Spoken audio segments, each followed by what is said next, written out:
بسم اللہ الرحمن الرحیم ان الحمدللہ والصلاۃ والسلام علی رسول اللہ اما بعد۔ ناظرین محترم، میرا سوال پروگرام کے ساتھ میں ہوں اقرار احمد عباسی اور آپ دیکھ رہے ہیں وصال اردو۔ اس سے پہلے ہم نے اپنے اس پروگرام میں نکاح سے متعلقہ بہت سارے موضوعات کو زیر بحث لایا ہے اور متعدد علماء کرام کی گفتگو آپ نے براہ راست بھی سنی، ٹیلی فون کال کے ذریعے بھی سنی۔ آج انشاءاللہ العزیز اپنے پروگرام میں ہم اپنے گزشتہ پروگرام کا تسلسل جاری رکھیں گے۔ گزشتہ پروگرام میں ہم نے ذکر کیا تھا کہ خاوند کے ذمہ بیوی کے کیا حقوق ہیں، اور اس پروگرام میں انشاءاللہ العزیز ہم اس بات کا تذکرہ کریں گے کہ بیوی کے ذمہ خاوند کے کیا حقوق ہیں، اور ایک خاوند ہونے کی حیثیت سے شوہر کو اسلام کیا کیا حقوق دیتا ہے۔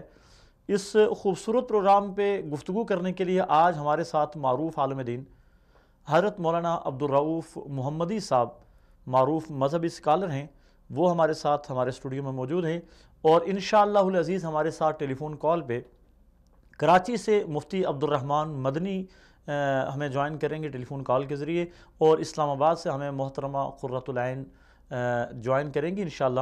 ہم اپنے پروگرام کا آغاز اپنے اسٹوڈیو کے میں بیٹھے ہوئے مہمان حضرت مولانا عبدالرؤف محمدی صاحب سے کریں گے۔ سب سے پہلے محترم مولانا عبدالرؤف محمدی صاحب، میں آپ کو اپنے پروگرام میں خوش آمدید کہتا ہوں۔ شکریہ۔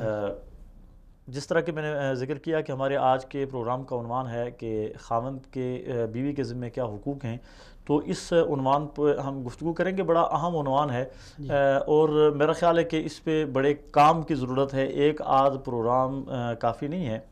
تو سب سے پہلے تو آپ ایک معاشرے کو سامنے رکھتے ہوئے کہ ہمارے معاشرے میں خاوند کو کیا حقوق حاصل ہیں اور اسلام اسے کیا حقوق دیتا ہے، اس عنوان پہ آپ کیا فرمائیں گے؟ جی، بسم اللہ الرحمن الرحیم۔ سب سے پہلے تو میں آپ کا وصال اردو ٹی وی کی جتنی ٹیم ہے ان کا شکر گزار ہوں جزاک اللہ کہ آپ نے مجھے یہاں پر موقع عنایت فرمایا۔ میرے خیال میں آپ نے جس موضوع کا انتخاب کیا ہے یہ بڑا ہی اہم موضوع ہے آج کل کے معاشرتی احوال کے حوالے سے، کہ ہمارے ہاں بہت بڑا ایک المیہ ہے کہ ہمارے جو معاشرے کے اندر باقی جتنی چیزیں آ گئی ہیں ان کے ساتھ ساتھ میاں بیوی کے آپس کے جو تعلقات ہیں اس میں تنازعات کی جو شرح ہے وہ کافی حد تک بڑھتی چلی جا رہی ہے، اور اس کی جو مین اور بنیادی وجہ ہے میرے خیال میں وہ اسلامی تعلیمات سے دوری ہے۔ ہمارے مذہب اسلام نے ہر ایک چیز کے حقوق کے ساتھ ساتھ اگر میرے خیال میں مینشن کر دیں اس بات کو بھی کہ اسلامی تعلیمات کا علم نہ ہونا، علم بھی نہیں ہے، بالکل علم بھی ایسا ہی نہیں ہے۔ ایک تو یہ ہے کہ علم ہوتے ہوئے دوری ہے، اور ایک کہ بعض لوگوں کو علم ہی نہیں ہے اس چیز۔ بالکل میں آپ کی اس بات کی تائید کرتا ہوں، علم بھی نہیں ہے اور پھر دوری بھی بہت زیادہ پائی جاتی ہے اور جاننے کی کوشش بھی نہیں کی جاتی۔ تو اسلام نے جہاں پر باقی ساری چیزوں کو حقوق دیے، میاں بیوی میں سے ہر ایک کو حقوق اسلام نے وضع کیے، ان کے درمیان کس انداز سے رہنا ہے، کس انداز سے تعلقات قائم کرنے ہیں، ایک دوسرے کے ساتھ کیسے پیش آنا ہے، کیسا برتاؤ کرنا ہے، ایک ایک باریکی کو ہمارے مذہب نے یہ بیان کیا، اور یہ ہمارے مذہب کا خاصہ ہے اور یہ ہمارے مذہب کی خوبصورتی ہے۔ مولانا میں دیکھتا ہوں کہ اسلام ایک مکمل ضابطہ حیات ہے۔ بالکل ایسے اسلام تو بہت چھوٹی چھوٹی چیزوں کے بارے میں بھی رہنمائی کرتا ہے، اور انسان کے پیدا ہونے سے لے کے مرنے تک، بلکہ پیدا ہونے سے پہلے سے لے کے مرنے کے بعد کے تک کے حقوق وہ ہیں۔ بچہ ماں کے پیٹ میں تو اس کے حقوق ہیں، بالکل ایسے ہی، اور مردہ قبر میں چلا گیا تو پیچھے والوں پہ اس کے جو حقوق ہیں اس کی بھی اسلام صراحت اور وضاحت کرتا ہے۔ تو یہ تو ایک اہم ترین رشتہ ہے، اور معاشرے کی میں سمجھتا ہوں کہ معاشرے کے بناؤ اور بگاڑ میں بہت بڑا کردار ہے یہ میاں بیوی۔ تو اس کے حقوق تو یقیناً اسلام نے بیان کیے ہوں گے، تو آپ کیا فرماتے ہیں کہ کیا حقوق ہے خاوند کے اسلام کی روشنی میں؟ دیکھیے جی، سب سے بڑی چیز تو ہمارے ہاں یہ معروف بھی ہے کہ خاوند عورت کا مجازی خدا ہوتا ہے۔ جی، تو اس کا مطلب یعنی یہ عام، اس کی تھوڑی سی وضاحت کر دیں، مجازی خدا سے کیا مراد؟ مجازی خدا سے مراد اللہ کے حبیب صلی اللہ علیہ وسلم کی ایک روایت ہے ابو داؤد شریف کی۔ آپ صلی اللہ علیہ وسلم نے ارشاد فرمایا کہ اگر اللہ کے بعد کسی کو سجدہ کرنا جائز ہوتا تو میں عورت کو حکم دیتا کہ وہ اپنے خاوند اور شوہر کے سامنے سجدہ کرے۔ اس سے آپ اندازہ لگائیے کہ شوہر کے کتنے زیادہ حقوق اسلام نے اور پیغمبر اسلام صلی اللہ علیہ وسلم نے رکھے ہیں، اور اسلام نے شوہر کے بارے میں یہ کتنی واضح بات بتا دی کہ شوہر جو ہے اس کو اتنا بڑا مقام حاصل ہے، اور اگر اس کو سجدہ کرنے کی اجازت ہوتی ہے، حالانکہ اسلام نے شرک کی قطعاً گنجائش نہیں ہے، کسی اور کے سامنے سر جھکانے کی قطعاً گنجائش نہیں ہے، لیکن اس کے باوجود یہ اس کا مقام اور مرتبہ بیان کرنے کو، یہی مجازی خدا کا مطلب یہ ہے کہ شوہر کی اطاعت، شوہر کی فرما برداری، گویا یہ اللہ اور اس کے رسول صلی اللہ علیہ وسلم کی اطاعت اور فرما برداری ہے، اس لیے کہ اللہ اور اس کے رسول صلی اللہ علیہ وسلم نے شوہر کی اطاعت اور فرما برداری کا حکم ارشاد فرمایا۔ بے شک بے شک۔ اور ایک حدیث میں مختصراً عرض کرنا چاہتا ہوں، اللہ کے رسول صلی اللہ علیہ وسلم نے ارشاد فرمایا کہ جو عورت اپنے خاوند کو ناراض کرتی ہے، اس کی اطاعت اور فرما برداری نہیں کرتی، اس کی نماز، روزہ، حتیٰ کہ کوئی نیک عمل آسمان کی طرف جاتا ہی نہیں۔ مولانا ایک کال ریسیو کر لیں۔ السلام علیکم ورحمۃ اللہ۔ السلام علیکم۔ وعلیکم السلام ورحمۃ اللہ۔ بھائی کون اور کہاں سے؟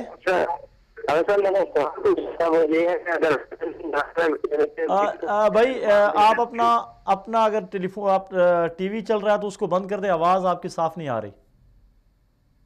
اچھا سر، میں یہ کہہ رہا ہوں صاحب، اگر گھر میں یعنی کہ آدمی بیوی بیگم کو کہتی رہی، یعنی کہ کہتا رہے نماز پڑھنے، اگر پھر بھی وہ نہ پڑھے تو اس میں شوہر کا کیا؟ جی ہم اس کو اپنے پروگرام میں انشاءاللہ آپ کے سوال کو شامل کرتے ہیں، آپ پروگرام دیکھتے رہیں۔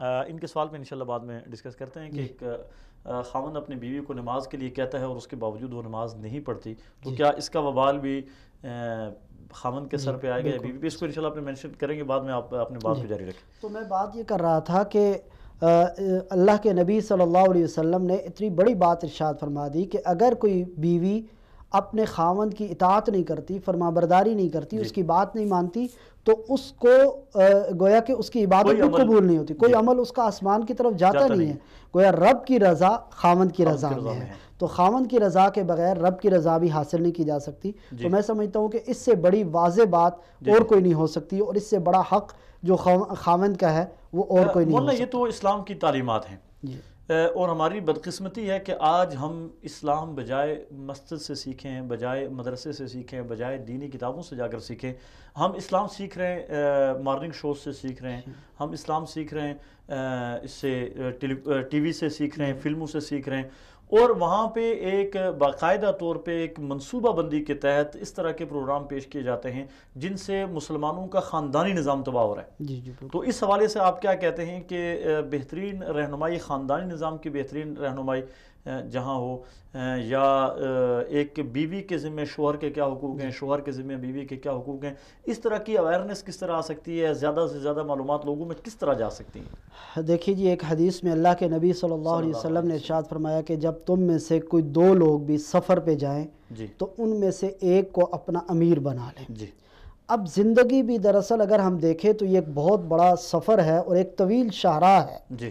اس زندگی کو گزارنے کے لیے بھی خاص طور پر میاں بیوی کے درمیان جو آپس کا تعلق ہوتا ہے تو یہ ایک سفر کے اوپر گامزن ہوتے ہیں۔ تو اسلام نے اس سفر کے دوران مرد کو امیر بنایا۔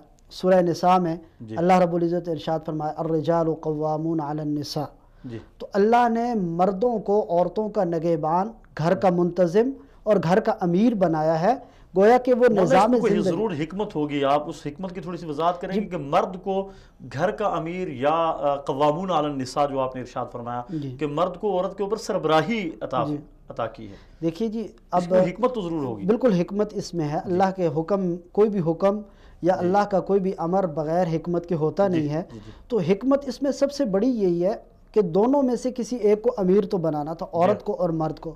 اگر ہم انصاف کے ساتھ جائزہ لیں تو اس کا امیر کا یہ مطلب نہیں ہے کہ مرد کو کوئی عورت کے اوپر حاکم بنا دیا گیا یا کوئی جابر بنا دیا گیا، بلکہ نظام زندگی چلانے کے لیے ہم دیکھتے ہیں کہ کہیں پہ بھی ہمارا کسی بھی محکمے میں کوئی ایک مین ذمہ دار ہوتا ہے، باقی اس کے ماتحت جو سارے انتظامات چلا رہا ہوتا ہے۔ اس میں عام طور پر دنیا کا دستور بھی یہ ہے کہ جس میں ہم دیکھتے ہیں زیادہ عقل و شعور ہو، جو زیادہ منتظم مزاج ہو، جو زیادہ صلاحیتوں کا مالک ہو، ہم اس کا انتخاب کرتے ہیں، اعتبار سے بھی جو زیادہ مضبوط اور قوی ہو۔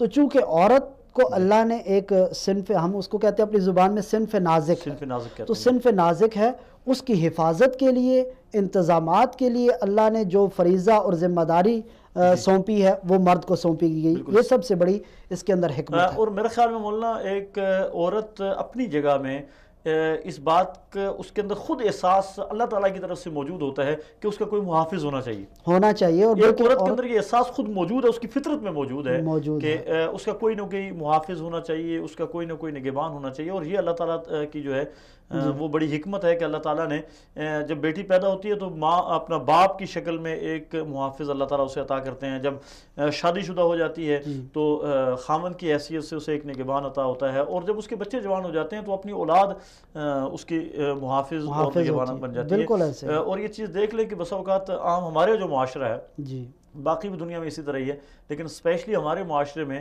لوگ اپنی ذات پہ تکلیف برداشت کر لیتے ہیں, اپنی ذات کی گالی برداشت کر لیتے ہیں, دوسرے رشتہ داروں کی تعلق داروں کی گالی برداشت کر دیتے ہیں, لیکن ماں کے عنوان پہ کوئی وہ گالی برداشت نہیں کرتے. بیٹے کو ماں کا محافظ اللہ تبارک و تعالیٰ نے بنا دیا. ماں, بہن, بیٹی, بیوی, یہ سب ہمارے معاشرے میں بڑے مقدس رشتے ہیں. اور انسان جو ہمارے معاشرے کے اندر جو ایک عام انسان ہے وہ سب کچھ برداشت کر سکتا ہے, لیکن ان رشتوں کے اوپر وہ کبھی بھی کوئی آنچ نہیں آنے دیتا. تو یہ میں سمجھتا ہوں کہ ہمارے معاشرے کی اور اسلام کی بڑی خوبی ہے. اور خاوند جو ہے وہ اپنی بیوی کو خاص طور پر بیوی کی حفاظت کے لیے, اور جب عورت اگر کہیں پہ بھی ہو اپنے آپ کو تنہا محسوس کرتی ہے مرد کے بغیر, تو یہ بڑا خوبصورت نقطہ آپ نے اس کی طرف اشارہ کیا ہے. تو اسلام بھی اسی چیز کو چاہتا ہے کہ مرد کی قوامیت برقرار رہے, تاکہ جو خاندانی سسٹم ہے یا گھر کا جو نظام ہے وہ صحیح انداز سے چلتا رہے, اور تنازعات کا بھی شکار نہ ہو, اور دشمن سے حفاظت بھی ہو, اور باہر کی جو چیزیں ان سے بھی حفاظت. مولانا یہ جو آپ نے ارشاد فرمایا نا کہ عورت کو مرد کو اللہ تعالیٰ نے قوامیت عطا فرمائی ہے, سورہ یوسف کے متعلق میں میری نظر سے گزرا کہ وہ جو زلیخا کا قصہ ہے تو اس قصے میں الفیا سیدہ حالت الباب, کہ اس نے اپنے سردار کو, سید سردار کو کہتے ہیں, کہ اپنے سردار کو دروازے کے اوپر پایا, یعنی وہاں خاوند کو سردار کے لفظ سے تعبیر کیا گیا. یہاں قوامون الرجال قوامون ارشاد فرما گیا, جس سے ایک بات واضح ہوتی ہے کہ مرد کو اللہ تعالیٰ نے عورت کے اوپر برتری عطا کی ہے, چاہے وہ خامد ہونے کی حیثیت سے یا کسی بھی دوسری حیثیت سے. بہرحال عورت کے اوپر برتری حاصل ہے مرد کو, اور اس کی وجہ یہ ہے کہ عورت صنف نازک ہے. لیکن اس میں ایک نقطہ ذرا واضح کرنا چاہتا ہوں.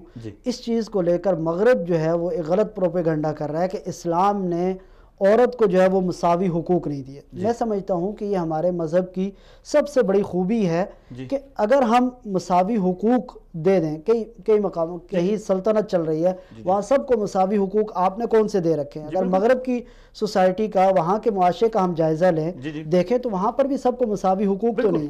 تو نظام چلانے کے لیے ایسا ہوتا ہے, لیکن قوامون کا یا سردار بنانے کا یا حاکم بنانے کا ہرگز یہ مطلب نہیں ہے کہ کوئی بیوی اس کی غلام بن گئی ہے, بلکہ بیوی کی مشاورت ہر معاملے میں شامل ہوگی, اور اس کی مشاورت اور رضا کے بغیر تو گھر کا نظام نہیں چل سکتا. اور اسلام نے بھی اس کو حق دیا ہے کہ وہ اپنی مشاورت شامل کرے گی, بچوں کی تربیت کے حوالے سے اور گھر کے نظام کے حوالے سے.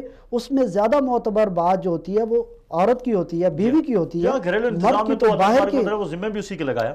بالکل اللہ تعالیٰ نے ذمہ بھی اسی کے لگایا. اس لیے اس پروپیگنڈے کو ہمیں خاص طور پر مد نظر رکھنا چاہیے. وہ عورتوں کے حوالے سے اسپیشلی اگر ہم یورپین معاشرے میں دیکھیں تو ان کی پارلیمنٹ میں کون سا 50% عورتیں ہیں, بالکل ایسا ہی. ان کے دیگر جتنے بھی ادارے ہیں ان میں کون سا 50% عورتیں. اگر مساوی حقوق کی بات کرتے ہیں تو وہ بھی مساوی حقوق دیں, 50% عورتوں کو لے کر آئیں.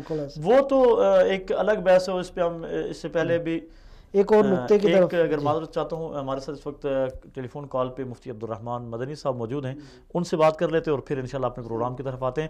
السلام علیکم ورحمۃ اللہ وبرکاتہ. وعلیکم السلام ورحمۃ اللہ وبرکاتہ. مفتی صاحب, میرا سوال پروگرام میں آپ کو خوش آمدید کہتا ہوں. نوازش. مفتی صاحب, آج ہم بیوی کے ذمہ شوہر کے حقوق کے عنوان پہ گفتگو کر رہے ہیں.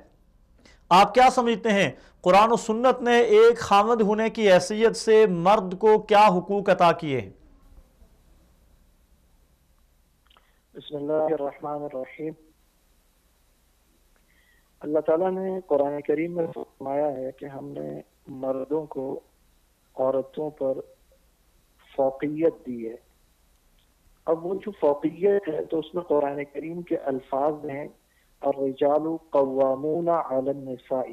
جی. جو قوام کا لفظ ہے جی تو اس کا مطلب یہ ہوا کہ وہ محافظ کا درجہ رکھتا ہے، جی معاملات میں نگران کا درجہ رکھتا ہے. جی کسی نظام کو چلانے میں بہت سارے لوگوں کی محنتیں برابر ہو سکتی ہیں، کم زیادہ ہو سکتی ہیں، جی لیکن اس کا نگران اور سربراہ ایک ہوتا ہے. جی تو گھر کی جو چھوٹی سی سلطنت ہے جس میں میاں بیوی ہیں جی اور مستقبل میں اس میں بچے آئیں گے، تو وہاں جو نگران اور سربراہ ہے جی وہ مرد ہے. جی وہ مرد معاشی طور پر بھی سربراہ ہے، انتظامی طور پر بھی سربراہ ہے، جی اور دینی حیثیت سے بھی سربراہ ہے. جی اور وہ مشہور زمانہ حدیث جس میں کہا کلکم مسئول و کلکم مسئول عن رعیتہ. جی تو اس گھر کی سلطنت میں جو رعیت ہے جس میں بیوی ہے، اولاد ہے، ان سب کے بارے میں قیامت کے دن اس سے سوال ہوگا. بے شک. تو مرد کو جب نگران اور سربراہ بنایا گیا ہے تو نگران اور سربراہ کی بات نظام میں مانی جاتی ہے. بے شک. اگر اس کی بات نہیں مانی جائے گی تو پھر گھر میں فساد برپا ہوگا. بے شک. اور وہ مشہور زمانہ حدیث جس میں کہا گیا کہ وہ قوم تباہ و برباد ہو جاتی ہے، ہلاک ہو جاتی ہے جو اپنے معاملات عورتوں کے سپرد کر دیتی ہے. بے شک. کیونکہ خواتین جو فیصلہ کرتی ہیں، اللہ تعالیٰ نے انہیں محبت کی مٹی سے گوند کر بنایا ہے. جی وہ فیصلے دل سے کرتی ہیں، محبت سے اور جذبات سے کرتی ہیں. بے شک. اللہ تعالیٰ نے مرد کو یہ ظرف عطا کیا ہے جی کہ وہ دل کے جذبات کے ہوتے ہوئے بھی معاملہ فہمی کے ساتھ غیر جانبداری سے صحیح فیصلہ کرتا ہے. بے شک. تو اس سب سے معلوم ہوا کہ قرآن کریم اور سنت نبوی نے مرد کو سربراہی کا رتبہ عطا کیا ہے بے شک. اور رعیت کو اس کی بات ماننے کا پابند کیا ہے. بے شک. اطیعوا اللہ و اطیعوا الرسول و اولی الامر منکم. مفتی تو صاحب گھر کے نظام میں مرد اولی الامر کی حیثیت رکھتا ہے. بے شک. مفتی صاحب اس اطاعت کے حوالے سے آپ یہ ضرور ارشاد فرمائیں کہ اطاعت کی حد کیا ہے؟ کیا ہر معاملے میں بیوی اپنے خاوند کی اطاعت کرے گی، چاہے وہ جائز کاموں کا کہے چاہے وہ ناجائز فرمائشیں کرے؟ ہر کام میں اطاعت ہے، اس اطاعت کی کوئی حد ہے؟ آپ صلی اللہ علیہ وسلم کا فرمان ہے لا طاعت المخلوق فی معصیت الخالق. بے شک. مخلوق کی اطاعت خالق کی معصیت میں نہیں کی جا سکتی. بے شک. تو اگر وہ اللہ کی نافرمانی کا حکم کرے، معصیت کا حکم کرے، جی وہ بیوی سے کہے کہ تم بال کھاؤ، جی فیشن کرو ایسا جو شریعت میں جائز نہیں ہے، جی تقریب میں میرے ساتھ بے پردہ میک اپ کر کے جاؤ، جی مجھے فلاں گانا سناؤ، مجھے رقص کر کے دکھاؤ، جی تو یہ اس کے لیے جائز نہیں ہے، یہ خالق کی نافرمانی ہے. جی ہاں. اگر وہ کہتا ہے کہ نماز مت پڑھو، فلاں کام کرو، نماز بعد میں پڑھ لینا، تو یہ غلط ہے. جی تو یہ ضرور ہے کہ عورت نے چونکہ جماعت سے نماز نہیں پڑھنی ہوتی، اگر مرد یہ کہتا ہے تھوڑی سی مؤخر کر دو اور نماز کا وقت باقی ہے تو مؤخر کر سکتی ہے، جی اس میں حرج نہیں ہے، لیکن وقت چل جائے ایسی اطاعت جائز نہیں ہے. تو آپ صلی اللہ علیہ وسلم نے حدود متعین کر دی جی کہ معصیت کا حکم ہو تو وہ کسی کی بھی نہیں مانی جائے گی، حتیٰ کہ ماں باپ کی بھی نہیں مانی جائے گی. جی مفتی صاحب اور ہمارے سنت نبوی کی روشنی میں وہ بھی ایک مشہور زمانہ حدیث ہے، اس کا ذکر بھی ضروری ہوگا جی کہ جس میں آپ نے فرمایا تھا کہ اگر میں اللہ کے علاوہ کسی کے لیے سجدے کو جائز قرار دیتا. جی جب صحابی نے کہا تھا کہ لوگ اپنے بادشاہوں کو سجدہ کرتے ہیں، ہمارا جی چاہتا ہے کہ ہم بھی ایسا کچھ کریں آپ کو، جی تو آپ نے فرمایا اللہ کے سوا کسی کو سجدہ جائز نہیں ہے. جی ہاں. اگر ایسا ہوتا تو میں بیوی سے کہتا کہ وہ شوہر کو کرے. بے شک. بہت اچھا. تو اس سے معلوم ہوتا ہے کہ اطاعت مرد کی فرض ہے، جی ہاں. لیکن خالق کی معصیت والی اطاعت فرض نہیں ہوگی. بے شک. اس کے علاوہ جتنی باتیں ہیں ان میں بیوی کو ماننا پڑے گی بات، کیونکہ حضور کی حدیث ہے کہ اگر شوہر ناراض ہو بیوی سے جی اور ظاہر ہے کہ اس کا مطلب یہی ہے کہ کسی جائز امر میں ناراض ہو جی تو کئی مختلف جگہ اس کے مختلف الفاظ ہیں جن میں یہ بھی ہے کہ اس کی نماز قبول نہیں، جی ہاں بے شک، اور یہ بھی ہے کہ اس پر فرشتے لعنت کرتے ہیں. بے شک، تو یہ سب اسی لیے ہے تاکہ یہ عورت جو کمزور ہے اس کی نافرمانی نہ کرے، جی تاکہ وہ کل ظالم اور سرکش ہو کر اس پر ظلم نہ کرے. بے شک، مرد ظلم پر اتر آیا تو پھر عورت کا بچنا محال ہو جائے گا. بے شک، اب جو گھر ٹوٹ رہے ہیں، جو طلاقیں ہو رہی ہیں، جو عورتوں پر تشدد کے واقعات ہیں، وہ اسی لیے ہے کہ وہ اطاعت سے دل خوش نہیں کرتی اور پھر وہ ظالم بنتا ہے تو اس کو روکنے والا کوئی نہیں ہوتا. حتیٰ کہ لڑکی کے ماں باپ بھی زیادہ سے زیادہ منتیں ہی کر سکتے ہیں نا. بے شک. مفتی صاحب آپ نے ایک کہا کہ عورت اطاعت سے دل خوش نہیں کرتی ہے، دوسری ایک چیز جس کا میں سمجھتا ہوں کہ آج معاشرے میں ایک بہت بڑا مسئلہ ہے، عورت کو بناؤ سنگار کا حکم ہے اور عورتیں بناؤ سنگار کرتی ہیں، مگر تھوڑا سا ٹرینڈ چینج ہو گیا ہے کہ پہلے عورتیں اپنے خاوند کے لیے بناؤ سنگار کیا کرتی تھی، جبکہ آج مختلف محفلیں اٹینڈ کرنے کے لیے بناؤ سنگار کیا جاتا ہے. عورت کو زیب زینت کی اجازت ہے مگر اس کی شرعی حد کیا ہے؟ وہ اکبر الہ آبادی نے بڑی خوبصورت بات ارشاد فرمائی تھی. انہوں نے کہا تھا کہ وہ ایک شعر ہے جو اس وقت صحیح طرح میرے ذہن میں نہیں، آپ میری مدد کیجیے گا. مفہوم بیان کر دیں. جو کل چراغ خانہ تھی وہ آج شمع محفل ہے. جی تو یہ کل چراغ خانہ تھی، اس کی روشنی سے گھر منور ہوتا تھا، جی تو گھر خوش تھا. آج وہ شمع محفل بن گئی ہے. خواتین اچھی لباس لاتا شوہر ہے، جی یہ شوہر کی کمائی سے آتے ہیں، لیکن وہ شوہر کے لیے نہیں پہنے جاتے، شادی کے لیے پہنے جاتے ہیں. جی اور وہ میک اپ کر کے تقاریب میں جاتی ہیں جی اور واپس ویسے ہی ہمارے یہاں لیٹ نائٹ آتے ہیں. جی ہاں تو بس وہ کیا کہتے ہیں، مرد بیچارے نے اگلے دن صبح کام پہ جانا ہوتا ہے، تھکار کے سو جاتا ہے. جی ہاں اور شام کو جب مرد واپس آتا ہے تو خواتین گھر کے کاموں میں مشغول ہوتی ہیں. جی حالانکہ وہ عرب کی ایک مشہور ادیبہ نے اپنی بیٹی کو جو نصیحتیں کی شادی کے وقت، جی ان میں اہم ترین نصیحت یہ تھی کہ بیٹا اپنی آنکھوں کو کاجل سے خالی مت ہونے دینا اور اپنے شوہر کے لیے زیب و زینت اختیار کرنا، جی تاکہ اس کی نظر تم پر رہے، دوسری جگہ نہ جائے. بے شک بے شک. آج ٹیلی ویژن اسکرین پر مرد ایک سے ایک خواتین دیکھتا ہے، جی حرام فعل کا ارتکاب کرتا ہے، اور جب وہ اپنے بیوی کی طرف دیکھتا ہے تو وہ بیوی جو ہے اسے صاف ستھری نہیں ملتی، اچھے کپڑوں میں نہیں ملتی. چلو سارا دن کام میں رہتی ہیں، لیکن کوئی ایک وقت تو ایسا ہو جب شوہر کے آنے کا ہو تو آپ اس کا اچھے انداز کا استقبال کریں. جی خوشبو ایک سنت ہے جو ہماری خواتین سے عنقا ہو گئی. جی ہاں وہ لگا کے نکلتی ہیں اس وقت جب خوشبو کا لگانا حرام ہے. بے شک بے شک. وہ اس وقت لگاتی ہیں جب تقاریب میں جاتی ہیں. غیر مرد عورت کی خوشبو سونگیں یہ تو حرام ہے. یہ حرام ہے. جی جی. اس وقت آدھی بوتل ان مل دیتی ہیں اور جس کے لیے لگانی چاہیے وہ بیچارہ پسینے کی بو سونگتا ہے. جی ہاں.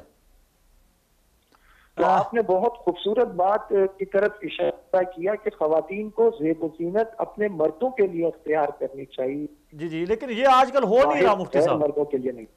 یعنی آج کل خواتین اپنے مردوں کے لیے زیب و زینت اختیار نہیں کرتی ہیں، تاکہ گھر میں پہننے کے کپڑے اور ہوتے ہیں، اور عمومی طور پہ عورتوں سے پوچھا جائے تو وہ کہتی ہیں تو گھر کے کپڑے ہیں، ان کپڑوں میں ہم باہر نہیں جا سکتی ہیں. یعنی وہ کپڑے گھر میں پہنتی ہیں جن کپڑوں کو پہن کے وہ باہر جانا ہی پسند نہیں کرتی ہیں، گھر میں وہ پرانے سرانے کپڑے ہوتے ہیں. اس کو آپ کیا کہیں گے؟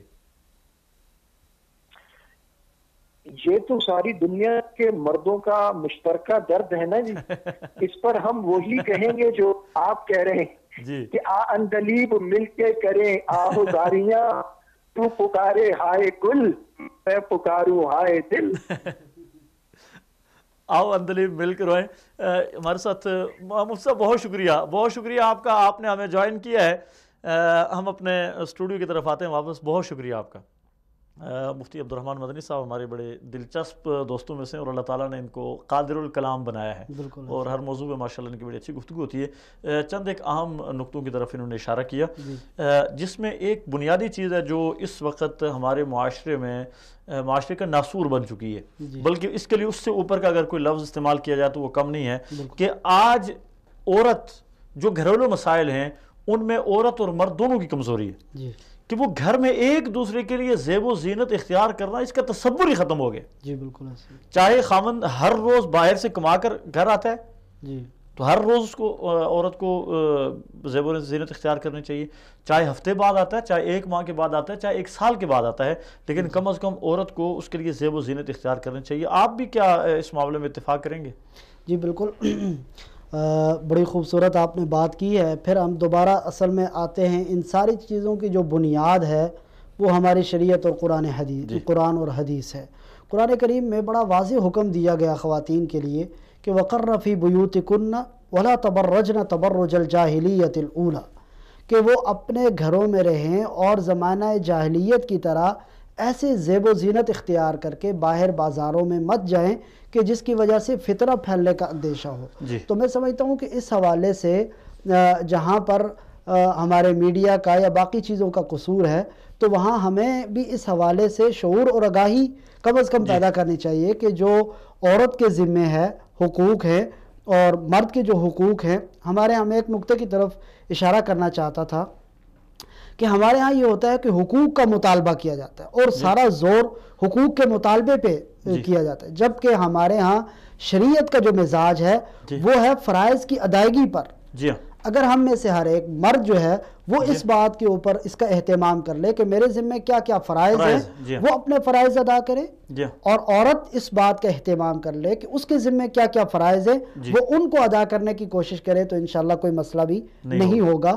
اور پھر خاص طور پر جب میاں اور بیوی کے مرد اور عورت کا آپس میں نکاح ہو جاتا ہے تو نکاح کا مطلب یہ ہے کہ یہ عورت اس مرد کے لیے ہے اور یہ مرد اس عورت کے لیے ہے۔ اب ان کی ساری دلچسپیاں، ان کی سارا بناؤ سنگار، ان کی ساری جو دلچسپی کا محور ہے وہ یہیں تک محدود ہونا چاہیے۔ یہ ایک اسلام کی بھی خوبصورتی ہے اور ہمارے مذہب کی تعلیمات بھی، اور میں سمجھتا ہوں کہ بہت سارے گناہوں کا دروازہ بند ہوتا ہے، یہاں بند ہو جاتا ہے، اور بہت سارے گناہوں کا دروازہ، گناہوں کے ساتھ ساتھ تنازعات اور جھگڑوں کا دروازہ بھی بند ہوتا ہے۔ ہمارے ہاں جو اکثر آپ اس کے اوپر اگر ریسرچ بھی کریں تو جو اکثر تنازعات یا جھگڑے ہوتے ہیں یا جو طلاق تک نوبت پہنچ جاتی ہے، تو میں سمجھتا ہوں کہ اس کی بنیادی وجہ یہ ہوتی ہے کہ ہم اس کے اوپر اکتفا نہیں کرتے، اور جو بیوی کو مرد کے اوپر جو ہے وہ شک اور اس طرح کی چیزیں ہونا شروع ہو جاتی ہیں، مرد کو اپنی بیوی کے اوپر، تو یہ جو بنیادی چنگاری ہے یہ بڑھتے بڑھتے اس آگ کی صورت اختیار کر جاتی ہے کہ جس کی وجہ سے معاملات بگڑ جاتے ہیں۔ مولانا ایک چیز اور ہے جس کو آپ یہ کہہ سکتے ہیں کہ موجودہ دور میں آزادی اظہار رائے کہا جاتا ہے، اس کو سامنے رکھ کے بہت سارے لوگ جو ہے نا اس چیز کا پروپیگنڈا کرتے ہیں کہ مرد بہت سارے معاملات ہیں بیوی کے جن میں دخل اندازی نہیں کر سکتا، ہر چیز یعنی پرسنل چیزیں ہیں، چند ایک چیزیں جس طرح اس کا اپنا ذاتی فون ہے، اسی طرح اور ذاتی استعمال کی بعض ایسی چیزیں ہیں جس میں اس کا پرسنل ڈیٹا ہے، مثال کے طور پہ کمپیوٹر ہے، اس کا لیپ ٹاپ ہے، تو خاوند کیا ان کی نگرانی کر سکتا ہے؟ شریعت اس چیز کی اس بارے میں کیا کہتی ہے؟ یہ دیکھیے، یہ تو ہمارے ہاں بڑے دلچسپ صرف نعرے لگائے جاتے آزادی کے، لیکن آزادی کے نام پہ ہم آوارگی کو فروغ دینا چاہتے ہیں۔ اسلام نے آزادی تو دی ہے لیکن آوارگی کی قطعی طور پر ممانعت کی گئی ہے اور اس کو سختی سے روکا گیا ہے۔ تو میں سمجھتا ہوں کہ بہت ساری ایسی چیزیں ہیں جو ہم آزادی کے نام پر آوارگی کو پروموٹ کر رہے ہوتے ہیں، اس کو فروغ دے رہے ہوتے ہیں، تو آزادی ہونی چاہیے، آوارگی کے سامنے بند باندھنا چاہیے۔ باقی جہاں تک تعلق ہے کہ بیوی کے اس طرح کی جو ذاتیات چیزیں ان کی نگرانی کر سکتا ہے، تو جب مرد کو اپنی عورت کا یا بیوی کا نگران بنایا گیا ہے تو وہ نگران اس کی اخلاقیات کا بھی بنایا گیا ہے، اس کے معاملات کا بھی بنایا گیا ہے، اس کی زندگی کے ہر پہلو کے حوالے سے اس کو نگران بنایا گیا۔ تو لہٰذا مرد کو حکمت کے ساتھ اور اس میں ایسا انداز بھی اختیار نہیں کرنا چاہیے کہ بہت زیادہ اس کے اندر شک و شبہ ہو اور وہ کل تنازعات کی صورت اختیار کر جائے، اختلافات اس کے اندر مزید بڑھے اور پھر وہ معاملہ مزید آگے چلتا جائے۔ لیکن حکمت، الحکمت ضالۃ المؤمن، ضالۃ المؤمن، کہا گیا کہ حکمت مومن کی گم گشتہ میراث ہے۔ جی ہاں، تو اس حکمت کو مد نظر رکھتے ہوئے مرد کو اپنی قوامیت بھی برقرار رکھنی چاہیے اور اپنے گھر کا ماحول بھی ایسا برقرار رکھنا چاہیے کہ جس کی وجہ سے میرا خیال ہے کہ ایک خاوند اور بیوی کے درمیان ایسی کوئی چیز ہونی نہیں چاہیے جو راز میں راز ہو، ظاہر ہے وہ دونوں ہمراز ہوتے ہیں، دونوں ہمراز ہو، ان سے بہتر ہمراز دنیا میں ہے ہی نہیں۔ تو میرے خیال میں جو لوگ اس قسم کا پروپیگنڈا کرتے ہیں وہ صحیح پروپیگنڈا وہ صحیح نہیں کر رہے، بلکہ وہ ایک کچھ نہ کچھ جس کو کہہ سکتے ہیں کہ دال میں کچھ کالا کالا ہے ایسے، بلکہ میاں بیوی کو آپس کی جو ایسی چیزیں ہیں وہ شیئر کرنی چاہیے، اس سے محبت میں اضافہ ہوتا ہے، محبت بڑھتی ہے، تو اس میں جو کوئی راز اعتماد ہو جاتا ہے کہ اتنی آپ اپنی ذاتی نوعیت کی باتیں اگر مجھ سے شیئر کر رہا ہے تو اس کا مطلب مجھ پہ اعتماد ہے۔ بیوی خاوند سے شیئر کرتی ہے، خاوند بیوی کے ساتھ شیئر کرتا ہے۔ دوسرا مولانا مفتی عبد الرحمن صاحب سے جو ہماری گفتگو ہوئی تھی کہ نیکی کے کاموں میں خاوند جو ہے وہ بیوی خاوند کی اطاعت کرے، تو اس حوالے سے تھوڑا سا آپ فرمائیں۔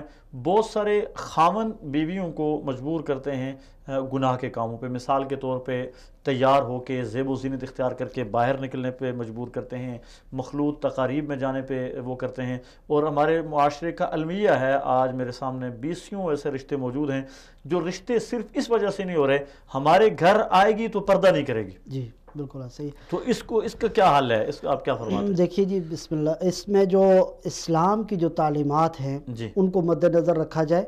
اسلام میں یہ ہے کہ مرد عورت جو ہے وہ مرد کا صرف وہ حکم تسلیم کرے گی یا مانے گی یا اطاعت کرے گی جو شرعی حدود کے اندر آتا ہے۔ شریعت کے خلاف کوئی حکم ماننا وہ عورت کے اوپر لازم نہیں ہے۔ اس کی ایک دلیل بھی ہے، اللہ کے نبی صلی اللہ علیہ وسلم کے سامنے ایک عورت کا واقعہ آیا کہ اس کے مرد نے، شوہر نے، اس نے بتایا گیا کہ اس کے بال گر رہے ہیں، اور شوہر نے کہا کہ تم اپنے بالوں میں دوسرے بال ملا لو، یہ حکم دیا اس کے شوہر نے۔ اللہ کے نبی صلی اللہ علیہ وسلم کے پاس جب یہ بات پہنچی تو آپ صلی اللہ علیہ وسلم نے ارشاد فرمایا کہ ایسی خواتین جو اپنے بالوں کے اندر دوسرے بال ملاتی ہیں وہ گویا کہ اللہ کی طرف سے لعنت کی مستحق ہوتی ہیں، لہذا تمہارے اوپر اپنے شوہر کا یہ حکم ماننا ضروری ہے۔ السلام علیکم ورحمۃ اللہ۔ وعلیکم السلام ورحمۃ اللہ وبرکاتہ۔ جی کون اور کہاں سے؟ پہلے بھی جی میں پاکستان سے گجرانوالہ سے، تو میں نے پہلے بھی کال کی تھی تو آپ بات کر رہے تھے جو میاں بیوی کا ٹاپو چل رہا ہے کہ وہ 1 ہفتہ 1 مہینہ اور 1 سال تک آپ نے کہہ دیا، سال تو کہیں بھی نہیں ہے، 4 مہینے سے زیادہ آپ نہیں رہ سکتے نا کوئی اگر مرد اپنی بیوی کو چھوڑے گا تو بہت یہ میں آپ کی اصلاح کرنا چاہتی ہوں کہ 4 مہینے سے مرد کو بہت شکریہ بہت شکریہ میری بات ہے۔ دوسرا میرا سوال ہے کہ آپ اس پر زور دیں، میں نا یہاں اکیلی رہتی ہوں، میرے بچے باہر رہتے ہیں یورپ میں، میرے میاں کی ڈیتھ ہو گئی ہے تو وہ نا ادھر سے آتے ہیں تو مل کے چلے جاتے ہیں، جس سے میں بڑی پریشان ہوں۔ اللہ سے دعا تو کرتی رہتی ہوں، انشاءاللہ اللہ تعالیٰ نیل حکم الا للہ، اللہ کا ہی حکم ہے، تو وہ میرے پاس نہیں رہتے۔ تو بہت ساری مائیں ایسی بھی ہوں گی کہ جن کو اللہ تعالیٰ نے جنت کا درجہ دیا ہے تو اور وہ بڑھاپے میں وہ اس قدر اکیلی رہ رہی ہیں۔ یہ تو اللہ کا مجھ پر بہت احسان ہے کہ میں چھوٹے چھوٹے بچوں میں تھی، 22 سال کی عمر میں قرآن ترجمہ تفسیر اور میں پڑھاتی بھی ہوں پڑھتی بھی ہوں، تو سارا دن میرا گزر جاتا ہے، یعنی کہ اللہ کا شکر ہے۔ لیکن پھر بھی جو بچوں کی کمیاں، خدا نہ کرے رات کو اکیلی ہوں، کہیں سے مجھے موت کا تو قرآن میں ذکر ہے نا، جو روح ہماری چلی جاتی ہے پھر واپس لوٹ آتی ہے، اگر رات کو بھی کئی لوگ ایسے ہو جاتے ہیں تو اکیلے رہنا مناسب نہیں، میں بھی سمجھتی ہوں۔ جی باجی آپ سوال کی طرف آئیں۔ ہاں جی ہاں، تو آپ یہ مشکل سے حالات ہیں، شاید آپ کی باتوں سے زیادہ اثر ہوئے کہ ان لوگ دیکھتے ہیں تو جو اس حالات میں ہیں آپ کو فائدہ بھی ہوگا اور اللہ تعالیٰ آپ کو اعلیٰ مقام دے گا اور میرا بھی مسئلہ حل ہو جائے گا۔ بہت شکریہ بہت شکریہ بہت شکریہ بہت شکریہ بہت شکریہ۔ ایک تو یہ خاتون ہے، یہ ایک کہہ رہی تھی کہ آپ کی اصلاح کی ہے، میں نے تمثیل کے طور پہ ویسے عرض کیا تھا کہ اگر چونکہ ایک ہے کہ اس کے جواز کا حکم ہے یا نہیں ہے، حضرت عمر رضی اللہ تعالیٰ عنہ کا وہ فرمان ہم نے اپنے گزشتہ پروگرام میں کوٹ کیا تھا کہ حضرت عمر رضی اللہ تعالیٰ عنہ جو محاذ پہ لوگوں کو بھیجتے تھے وہ بھی حکم تھا کہ 4 مہینے کے اندر 1 مرتبہ اپنے گھروں کا چکر ضرور لگائیں، اس چیز کو ہم نے کوڈ کیا تھا۔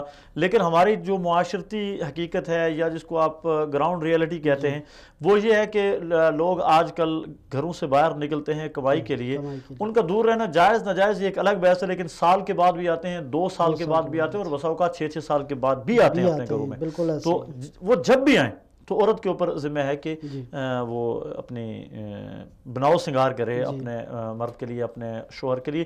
اور دوسری بات جو انہوں نے فرمائی ہے، ایک کال اور ریسیو کر لیتے ہیں اور اس پہ بات کرتے ہیں۔ السلام علیکم ورحمۃ اللہ وبرکاتہ۔ السلام علیکم۔ وعلیکم السلام جی، کون اور کہاں سے؟ مولانا صاحب میں نورامن تازلے والا فیصل آباد سے بات کر رہا ہوں جی فرمائیں، کیا کہیں گے؟ سر میں نے ایک مسئلہ پوچھنا، پرابلم ہے کہ ایک خاوند نے اس نے اپنی بیوی کو کہہ دیا کہ میں نے اس سے میں لڑائی ہوئی کہ میں نے آپ کو، آپ میری ماں ہے بہن ہے، ماں ہے بہن ہے جی، اس کا اپنے حال پوچھنا۔ جی جی، آپ پروگرام دیکھ رہے ہیں، آپ پروگرام دیکھتے رہیں، اس کا مولانا صاحب جواب دیں گے آپ کو انشاءاللہ۔ ان کے سوال کی طرف پہلے آ جاتے ہیں کہ ایک خاوند نے اپنی بیوی کو غصے میں آ کے کہہ دیا کہ تو میری ماں ہے، جی تو اس کا کیا شریعت میں کیا حکم ہے؟ جی دیکھیے، اس میں اگر تو اس نے طلاق کی نیت سے کہا جی کہ جی اس سے مراد یہ ہے کہ میں اس کو طلاق دینا چاہتا ہوں، نیت اور ارادہ اس کا طلاق کا تھا، جی تو پھر تو اس سے واضح طور پر یہ ہے کہ وہ طلاق ہو جائے گی۔ جی لیکن اگر وہ عام طور پر جیسے ہمارے ہاں کہا جاتا ہے اس سے طلاق مراد نہیں تھی، اس سے کہا، تو پھر ماں اور بیوی کی طرح کہنے سے طلاق نہیں ہوگی، نہ ہی اس کی بیوی اس کے اوپر حرام ہوگی، اس کی وجہ سے کوئی فرق نہیں پڑے گا، البتہ نیت کی بات ہے۔ اس پہ کفارہ زہار نہیں آئے گا کہ جس طرح انت علیہ کظہر امی یا اس طرح کے الفاظ کہنے سے؟ نہیں، اب میرا خیال ہے وہ یہ ہے کہ وہ جو قرآنی حکم تھا کہ انت علیہ کظہر امی، کہ تم میرے اوپر میری ماں کی پیٹھ کی طرح ہو، تو اب وہ زہار کا حکم میرے خیال میں چلیں اس پہ انشاءاللہ اگر مزید تفصیل ہوئی تو انشاءاللہ اس پہ ہم آئندہ پروگرام میں وہ کریں گے۔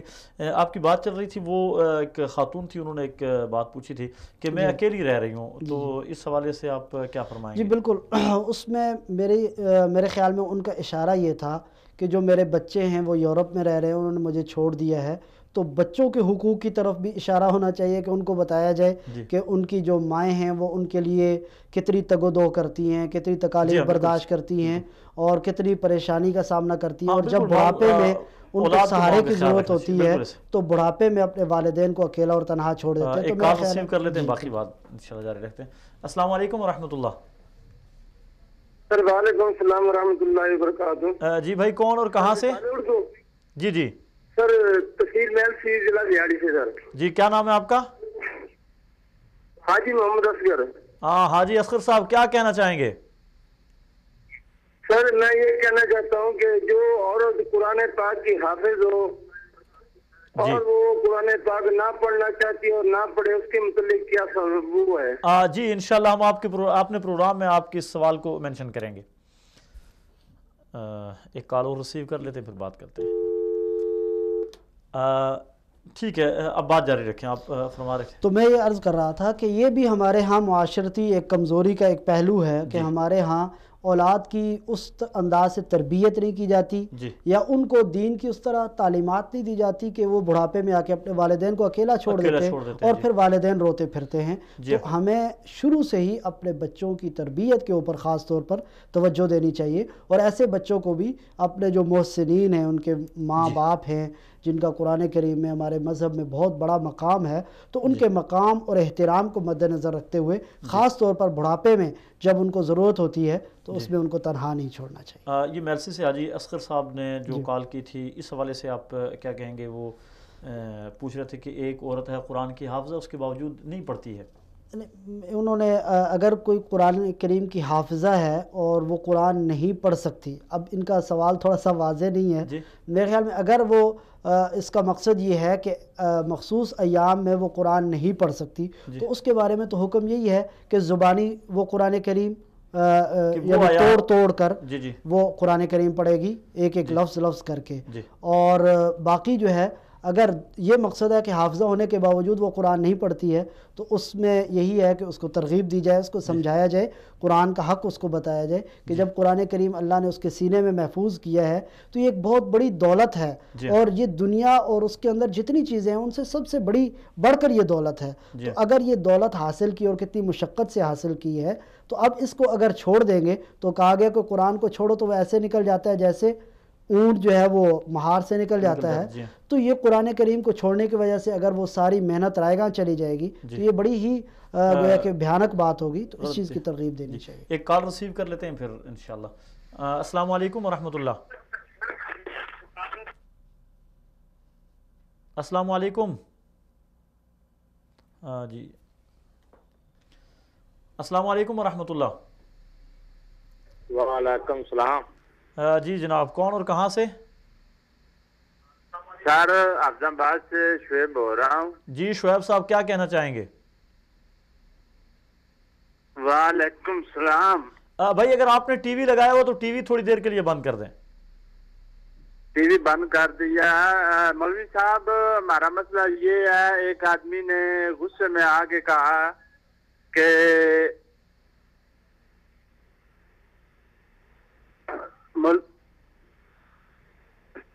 آپ کی آواز کٹ گئی. مولوی صاحب ہمارے پاس نا ایک آدمی ہے, اس نے بولا کہ میں نے عورت کو جو ہے نا اس کی جی طلاق ایک دفعہ نہیں 10 دفعہ طلاق دی ہے. یہ مسئلہ پوچھنا ہے کہ طلاق ہو گئی ہے یا نہیں ہوئی. 10 دفعہ سے بھی نہیں, یہ تو کب ہوگی جی. ایک تو ہمارے ہاں جو طلاق کے مسائل پوچھنے والے لوگ ایک بڑی عجیب بات پوچھتے ہیں کہ فلاں نے غصے میں آ کے طلاق دی تھی. تو طلاق تو دیتے ہی لوگ غصے میں ہی ہیں, اسی لیے طلاق کے احکام. اور دوسری حوالے سے ہم ایک چیز کی بڑی وضاحت کیا کرتے ہیں, کچھ یعنی ایک ہی موقع پہ دی گئی 3 طلاق واقع 3 ہوتی ہیں یا ایک ہوتی ہے, ایک اختلافی مسئلہ ہے.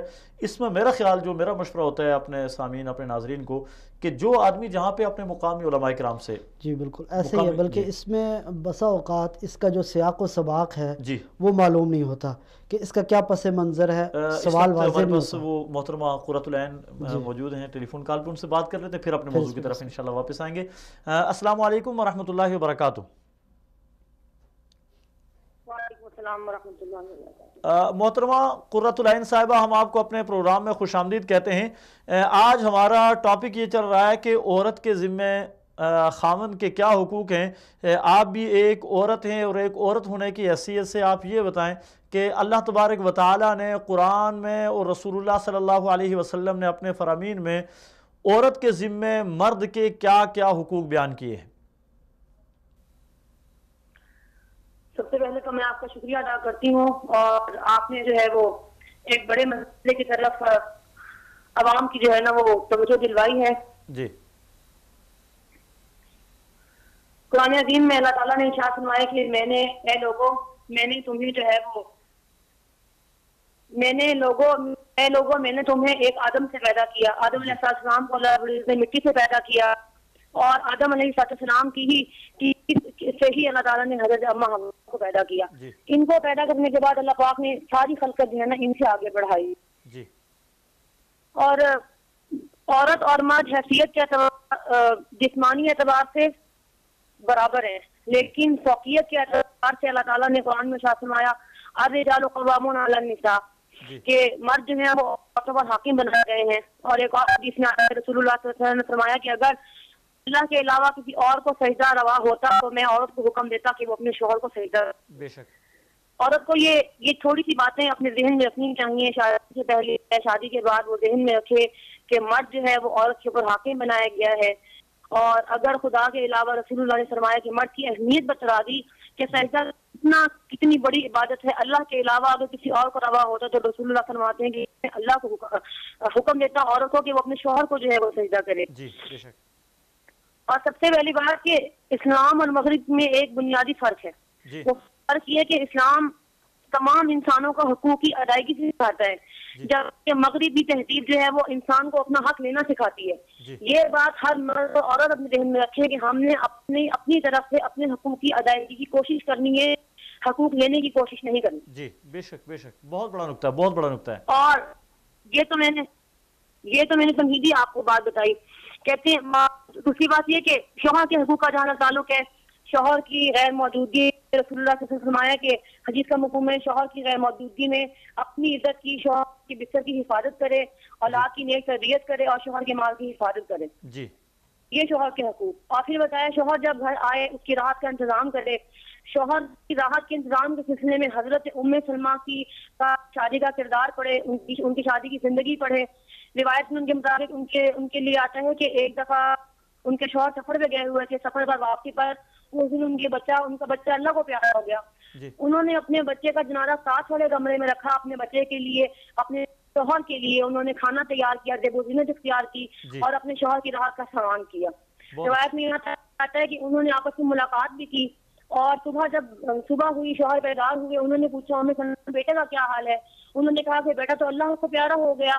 یعنی کہ آپ یہ دیکھیں گے گھر میں اپنی اولاد کی وفات ہوئی ہے, انہوں نے اس قدر جو ہے وہ اپنے شوہر کی راحت کا سامان پیدا کیا. بے شک بے شک. اور ان ساری باتوں کو ذہن میں رکھیں جب شوہر گھر میں آئے, آپ کے ساتھ کوئی مسئلہ چل رہا ہے, اولاد نے پریشان کیا ہوا ہے یا سسرال کی پریشانیاں ہیں, اپنے شوہر کے ساتھ آپ کے ساتھ اس پر باتیں لے کر مت پڑیں. اس کے لیے پہلے اس کے کھانے پینے کا بندوبست کریں, اس کے کپڑے لباس کا بندوبست کریں. یہ ساری ذمہ داریاں اللہ تعالیٰ نے عورت کے ذمہ رکھی ہیں. شادی سے پہلے سکول کرنا یہاں میں ایک سوال کرنا چاہوں گا محترمہ قرۃ العین صاحبہ. ایک چیز ہے کہ اللہ تعالیٰ نے, اللہ کے رسول صلی اللہ علیہ وسلم نے حکم دیا ہے کہ عورتیں بناؤ سنگھار کریں اپنے خاوند کے لیے, لیکن آج کل معاشرے میں دیکھا جاتا ہے کہ عورتیں اپنے خاوند کے لیے تو بناؤ سنگھار نہیں کرتی ہیں, شادی کی تقاریب میں جانے کے لیے بناؤ سنگھار کرتی ہیں. حتیٰ کہ آج کل تو اگر کسی فوتگی پہ بھی جانا ہوتا ہے عورتیں تیار ہو کر جاتی ہیں, مگر گھر میں خاوند نے آنا ہوتا ہے تو اس طرح تیاری نہیں کرتی ہیں. اس کو آپ کس نظر سے دیکھتی ہیں؟ یہ ایک جو ہے نا انتہائی اہم نقطہ ہے. بازار جانا ہو, لپسٹک لگ جائے گی, صاف ستھرے کپڑے پہن لیں گی, گھر میں سارا دن عورتیں ماکھی بنی رہتی ہیں, جبکہ اللہ تعالیٰ نے عورت کو بناؤ سنگھار کی اجازت دی. اور سب سے زیادہ بناؤ سنگھار کا حقدار اس کا شوہر ہے, نہ کہ محلہ کے لوگ, نہ بازار کے لوگ, اور نہ ہی شادی بیاہ کی تقریبات کے لوگ. عورت سارا دن اگر تھکی ہوئی ہوتی ہے تو کچھ نہ کچھ وقت نکال کے اپنے میاں کے لیے لباس بدلے, اپنے میاں کے لیے خوشبو لگائے, اپنے شوہر کے لیے جو ہے نا ہلکا پھلکا جو ہے نا اپنی زیب و آرائش کرے, اپنے سارے کاموں سے فارغ ہو کر. یہ اس کے لیے ضروری, یہ بھی اس کے شوہر کا اس کے لیے حق ہے. جب عورت یہ کام کرے گی تو آپس میں جو ہے نا محبت بڑھے گی. جب میاں تھکا ہوا آتا ہے تو عورت پہ ایک نگاہ ڈالے, اس کو جب سکون اور راحت محسوس ہوگی تو اپنے آپ جو ہے نا ان تعلقات میں مضبوطی آئے گی اور محبت بڑھے گی. دوسرا یہ قرآن مجید کا حکم ہے عورتوں کے لیے, قرن فی بیوتکن, تم اپنے گھروں کے اندر قرار پکڑے رکھو. اس اللہ تعالیٰ کے حکم میں کیا حکمت ہے, آپ کیا سمجھتی ہیں؟ پاک دامنی, نظر کی حفاظت, اپنے دل کی حفاظت. عورت گھر سے باہر نہیں نکلے گی, گھر کے اندر چار دیوالی میں رہے گی تو اتنا کام پھیلائے گی. آج یہ تو اتنا فتنہ باہر پھیلا ہوا ہے, مرد خراب ہونے ہیں, بناؤ سنگھار لڑکیاں, نوجوان لڑکیاں باہر پھرتی ہیں, انہوں نے سارے مرد معاشرے کو خراب کیا ہوا ہے. قصور جو ہے وہ دونوں طرف سے لوگوں کا ہے, مرد بھی نگاہیں نیچی نہیں رکھتے اور عورت بھی جو ہے نا اللہ تعالیٰ نے جو پردے کے احکامات دی ان کے ساتھ نہ گھروں میں رہتی ہیں, نہ گھروں سے باہر پردے کے احکامات کے ساتھ نکلتی ہیں. محترمہ قرۃ العین صاحبہ, اور یہ عورتیں بناؤ سنگھار نہیں کرتی. جی میں آپ سے آخری سوال کروں گا, وقت ہمارے پاس بہت کم ہے. بہت ساری خواتین اپنے شوہر کو اس بات پہ مجبور کرتی ہیں, یعنی ناجائز کاموں پہ مجبور کرتی ہیں, بعض ایسی فرمائشیں کرتی ہیں جو فرمائش شریعت کی نظر میں صحیح نہیں ہوتی. مثال کے طور پہ باہر جانا اور سیر و تفریح کرنا, اس طرح کی. پردے میں سیر و تفریح کا قرآن منع نہیں کرتا, دین منع نہیں کرتا, مگر بے پردہ ہو کر خاوند کو ساتھ لے کے جانا, باہر نکلنا, غیر ضروری فرمائشیں کرنا, آپ کس نظر سے دیکھتی ہیں اس کو؟ دیکھیں جی, شوہر جو ہے نا عورت کو اپنا دین سب سے پہلے لے کے ساتھ چلنا چاہیے. اللہ کا حکم سب سے پہلے ہے. شوہر جو ہے وہ شوہر پہلے تو دیکھے اپنے شوہر مزاج دیکھے, شوہر کی جیب کو دیکھے, پھر اس کے ساتھ جو ہے وہ اپنی خواہشات کا اظہار کرے. آج کل یہ جس طرح عورتیں یوں چلی جاتی ہیں, یہ جانا کہاں سے صحیح ہے؟ اللہ رب العزت نے اس کی اجازت نہیں دی. بے شک. بہت شکریہ محترمہ. جی بات جاری رکھیں. آپ پردے میں رہ کر آپ اپنی کوئی چیز خریدنے کے لیے جاتے ہیں, کسی رشتے دار سے ملنے کے لیے جاتے ہیں, پیٹ بوجھل ہوئی بھی ہے, ویسے کہیں باہر نکل جاتے ہیں, لیکن اپنے پردے کا مکمل لحاظ رکھیں, اپنے شوہر کی عزت کی, اپنی عزت کی حفاظت کا خیال رکھتے ہوئے آپ گھر سے باہر جا سکتے ہیں. دین میں سختی بالکل بھی نہیں ہے اسلام میں. بہت شکریہ محترمہ قرۃ العین صاحبہ, آپ نے بہت قیمتی اور معلوماتی گفتگو کی. اللہ تعالیٰ آپ کو جزائے خیر نصیب فرمائے. محترمہ قرۃ صاحبہ تھی اور ان کی بات کے فوراً بعد ہم ایک کال، چلیں بات جاری رکھیں پھر انشاءاللہ ہم کال ریسیو کریں گے. تو میں بات یہ کر رہا تھا، وہ ایک صاحب نے سوال پوچھا کہ غصے میں طلاق دے دی ہے. تو ہمارے ہاں مشہور کہا جاتا ہے کہ آج تک کسی نے پیار میں تو کبھی طلاق دی نہیں، طلاق ہوتی ہے غصے میں ہوتی ہے. تو دوسرا یہ ہے کہ طلاق کے جو مسائل ہیں وہ اپنے مقامی جو علماء کرام مفتیان اعظام ہیں ان کو باقاعدہ اس کا سارا سیاق و سباق پس منظر اور وہ ساری چیزیں بتائی جائیں. بسا اوقات شارٹ سوال کیا جاتا ہے تو اس کا جواب اس طرح وضاحت سے نہیں دیا جا سکتا. اس لیے طلاق کے جو مسائل ہیں خاص طور پر چونکہ اس پہ پوری زندگی کا دار و مدار ہوتا ہے، آئندہ زندگی کے بہت سارے معاملات ہیں. کال ریسیو کر لیتے ہیں، بات کو جاری رکھتے ہیں. السلام علیکم ورحمۃ اللہ وبرکاتہ. وعلیکم السلام ورحمۃ اللہ وبرکاتہ. جناب بھائی کون اور کہاں سے؟ ہاں جی میں نے یہ مسئلہ پوچھنا تھا جی. فرمائیں. ہاں جی میرا نام ہے ارشاد علی، میں تحصیل علی پور سے بول رہا ہوں ضلع مظفر آباد. جی ہاں جی ارشاد علی صاحب کیا فرمائیں گے؟ ہاں جی میں یہ کہہ رہا تھا جی کہ میری چیز جو ہے نا جی مجھ سے باتیں چھپاتی ہے جی، اور پھر مقصد ایسے چپلا رہتے ہیں نا جی 2 مہینے 6 مہینے ہم مقصد بات بھی نہیں کرتے، رہتے بھی ایک ہی گھر میں ہیں. ہاں ٹھیک ہے ٹھیک ہے، جزاک اللہ. اس پہ انشاءاللہ آپ گفتگو سنتے رہیں، انشاءاللہ اس کا جواب ہم دیتے ہیں. مولانا یہ ایک معاشرے کا بہت بڑا مسئلہ ہے. اس کو عربی زبان میں طلاق عاطفی بھی کہتے ہیں اس کے لیے کہ ایک گھر میں رہتے ہوئے میاں بیوی آپس میں اس طرح رہتے ہیں کہ گویا جس طرح کوئی طلاق یافتہ لوگ رہ رہے ہوتے ہیں.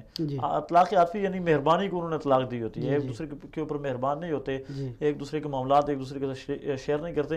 میرے خیال میں بہت ہی یہ ہمارے اس وقت میں سمجھتا ہوں کہ ہماری سوسائٹی اور ہمارے معاشرے کا بڑا ایک ہارڈ ایشو ہے. یہ بہت سارے خاندانوں میں اور بہت سارے گھروں میں یہ چیز ہو رہی ہوتی ہے. تو اس کا ایک بہترین حل تو یہ ہے کہ ہمارے جو خاندان میں جو بڑے ہیں ان کو اس حوالے سے کردار ادا کرنا چاہیے، اور جو میاں بیوی ہیں ان کے درمیان صلح کے لیے کردار ادا کرنا چاہیے، اور ساتھ ساتھ ان کو بتانا بھی چاہیے کہ اب ظاہر ہے ان کا نکاح ہو چکا ہے، اور اس کے بعد اگر وہ اس طرح کا طرز عمل اختیار کریں گے تو اس کے منفی اثرات ان کی اولاد پہ بھی پڑیں گے، پورے یعنی گویا کہ پورے خاندان کے اوپر اس کے منفی اثرات پڑیں گے. تو اس لیے اس معاملے میں ان کو احتیاط کرنا اپنا پورا مکمل پروگرام کر چکے ہیں. اور اگر ہمارے جو سوال کرنے والے بھائی حاجی ارشاد علی صاحب یوٹیوب پہ وصال اردو کے نام سے آپ سرچ کریں گے تو انشاءاللہ وہ پورا پروگرام آپ کے سامنے آ جائے گا کہ ان مسائل کا حل کیا ہے. ایک کال اور ریسیو کر لیتے ہیں پھر اپنی بات کو جاری رکھتے ہیں. السلام علیکم ورحمۃ اللہ وبرکاتہ. السلام علیکم وبرکاتہ. مولانا صاحب میں نے سوال 2 پوچھنے تھے آپ سے. ایک تو یہ ایک آدمی معذور ہے، اس کا یعنی کہ آپریشن کیا ہوا ہے جی. اچھا وہ نا نماز بیٹھ کے پڑھتا ہے اور صحیح طریقے سے سجدہ وغیرہ نہیں کر سکتا، ٹھیک ہے نا. اور ساتھ والا جو عالم دین ہے وہ کہتا ہے یعنی کہ آپ کی نماز صحیح نہیں ہو رہی. وہ کہتا ہے یعنی کہ میں اس مسئلے سے بازان ہو کے یعنی کہ میں نے نماز گھر میں پڑھنا شروع کر دیا. جی اگلی بات. اچھا دوسرا مسئلہ یہ ہے کہ یعنی ایک بیگم ہے، چھوٹا سا یعنی بچہ ہے، بیگم کا مجھے وقفہ کروانا ہے، 2 ماہ کا بچہ ہے. اگر وقفہ کروانا لازم ہے یا نہیں، کوئی ضرورت نہیں ہے اس کے لیے؟ ٹھیک ہے جزاک اللہ. یہ 2 مسئلے ہیں، مختصر صاحب اس کے جواب دیں، ٹائم ہمارے پاس بہت کم ہے. پہلا تو انہوں نے جو مسئلہ پوچھا ہے کس حوالے سے تھا؟ وہ تھا کہ ایک معذور آدمی جی معذور آدمی ہے. اسلام نے کسی حالت میں بھی نماز سے چھوٹ نہیں دی ہے. کہا کہ اگر کھڑے ہو کے نہیں پڑھ سکتے تو بیٹھ کے پڑھ لیں، بیٹھ کے نہیں پڑھ سکتے تو اشارے سے پڑھ لیں. تو لہٰذا اگر ان کا کوئی عذر ہے شرعی عذر تو وہ بیٹھ کے یا اشارے سے نماز پڑھ سکتے ہیں، اس میں کوئی حرج نہیں ہے. اور ان کو پڑھنی چاہیے نماز. کسی کے کہنے کی وجہ سے اگر وہ نماز چھوڑ رہے تو اپنا نقصان کر رہے ہیں، ان کو اس پہ استقامت اختیار کریں. دوسرا ان کا مسئلہ تھا کہ ایک عورت ہے اور اس کا بچہ چھوٹا ہے اور وہ اگر وقفہ کروانا چاہتی ہے. وقفے کے حوالے سے دیکھیے کہ اگر ان کا شرعی عذر ہے صحت کے حوالے سے یا ایسا کوئی عذر ہے تو اس میں گنجائش ہے. بچے کی صحت متاثر ہو سکتی ہے یا ماں کی صحت متاثر ہو سکتی ہے یا بچے کی، تو اس میں گنجائش ہے. بھی اگر کوئی ماہر ڈاکٹر لکھ کے دے. ہاں اگر اس میں یہ ذہن ہو کہ جی بچے بہت زیادہ ہو گئے، اب کمائیں گے کہاں سے، کھائیں گے کہاں سے، تو یہ قرآن کی نص کے بالکل خلاف ہے. لا تقتلوا اولادکم خشیۃ املاق، کہ بھوک کے ڈر سے اپنے بچوں کو قتل مت کرو. یعنی اس کو اللہ تعالیٰ نے قتل کے زمرے میں لگایا. ہاں اگر عذر کی وجہ سے ہے تو وہ اس میں گنجائش نکالی جا سکتی ہے. ایک کال ریسیو کر لیتے ہیں پھر. السلام علیکم ورحمۃ اللہ وبرکاتہ. وعلیکم السلام ورحمۃ اللہ وبرکاتہ. جی بھائی اپنے پروگرام میں خوش آمدید کہتا ہوں. کون اور کہاں سے؟ میں قصبہ گروانی سے بول رہا ہوں جی، ضلع مظفر. جی کون؟ میں نے بھائی دوسری شادی کی ہے بیوہ عورت کے ساتھ. جی تو پہلی بیوی میرے ساتھ تھوڑی سی ناراض ہے. جی تو مجھے صحیح سمجھو زندگی گزارنے کا صحیح پتہ نہیں ہے. اب میں کیا کروں کیا نہیں کروں, اس کے ساتھ وقت کیسے گزاروں کیسے نہیں. جزاک اللہ. انشاءاللہ مولانا اس کا جواب آپ کو دیتے ہیں. جی میرے خیال میں ساتھ ایک کال اور ریسیو کر لیتے ہیں, پھر اگر وقت ہوا تو ہم انشاءاللہ جواب دیں گے اس کا. السلام علیکم ورحمۃ اللہ. سر وعلیکم السلام ورحمۃ اللہ. بھائی خوش آمدید کہتا ہوں. میرا سوال پروگرام میں کون اور کہاں سے؟ سر تفصیل میرسی سے میں نے پہلے بھی سوال کیا تھا. سر یہ سوال ہے, میرا اہم سوال ہے سر. جی آج کل جو بازاروں کے اندر لڑکیوں کی تصویریں لگائی جاتی ہیں, ہر چیز پر عورت کی تصویر لگائی جاتی ہے. جی اس کے متعلق آپ ذرا ہمیں وضاحت جی کریں. فرمائیں. جی انشاءاللہ کرتے ہیں. ہر جگہ پر ہر چیز پر صرف عورت کی تصویر لگی ہوئی ہے. جزاک اللہ. جی صرف بہت مختصر وقت آپ. جی بالکل, یہ عورت کی تصویر کے حوالے سے جو انہوں نے بات کی, یہ تو ایک بالکل بدیہی سی بات ہے کہ یہ بالکل سراسر زیادتی بھی ہے اور ناجائز ہے, حرام ہے. دنیا میں کئی ایسے ملک ہیں جو چل رہے ہیں عورت کی تصویر کے بغیر پوری مملکت کا نظام چل رہا ہے. تو ایسا کہیں نہیں ہے کہ نظام چلانے کے لیے سعودیہ کی مثال دے سکتے ہیں کہ سعودیہ میں آپ پورے سعودیہ میں گھوم جائیں, کہیں پہ آپ کو عورت کی تصویر نظر نہیں آئے گی. عورت کی تصویر ہے, دنیا کا بہترین کاروباری مرکز ہے. نہ عورت کی تصویر ہے اور نہ عورت کی آواز ہے. ہاں جی بالکل. تو میں سمجھتا ہوں کہ یہ جو ہمارے ہاں ٹرینڈ چل نکلا ہے کہ عورت کی تصویر اور آواز کے بغیر کاروبار نہیں ہو سکتا, تو اس کی سختی سے نفی کرنی چاہیے. دوسرا جو سوال انہوں نے کیا تھا, جی کس حوالے سے تھا؟ محترم ارشاد علی صاحب نے وہ اپنی دو بیویاں ہیں. جی, دو بیویوں کے حوالے سے.